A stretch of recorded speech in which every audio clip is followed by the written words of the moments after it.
सक्खर और गिरदोनवा में तेज बारिश और तूफानी हवाओं के सबब बिजली के मुतादिद खंबे और तार गिर गए, जिसके बायस बिजली की सप्लाई मुअत्तल है। मजीद जानेंगे सक्खर में अपने नुमाइंदे शाहिद अली से। शाहिद, बताइएगा क्या सूरत हाल है सक्खर में? जी, इस वक्त हम मौजूद हैं वसपुर के इलाके में। वसपुर के इलाके में गुज़िश्ता शब जो तेज़ तूफ़ानी बारिश आई थी और तेज़ हवाएं चली थी, उससे बिजली का पूरा निज़ाम दरहम बरहम हो गया है। दर्जनों खंबे ज़मी बोस हो गए हैं। इस वक्त आप देख सकते हैं हम जिस इलाके में मौजूद हैं वहाँ मुतादिद खंबे जो हैं वो गिर चुके हैं, तारें ज़मीन पर पड़ी हुई हैं। गुज़िश्ता घंटे से तकरीबन लाइट जो है वो इस इलाके में नहीं है। जैसे ही बारिश शुरू हुई है रात, उसके बाद से जो बिजली गई है, उसके बाद तमाम ये खंबे गिरना शुरू हुए हैं। अब सूरत हाल ये है कि बहुत बड़ी आबादी जो है वो इस वक्त बिजली की सप्लाई से महरूम है।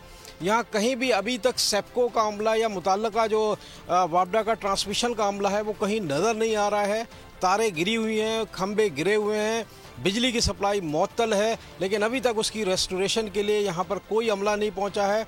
अब बहुत बड़ी आबादी है पुराने सक्खर की जो इस वक्त बिजली से महरूम है।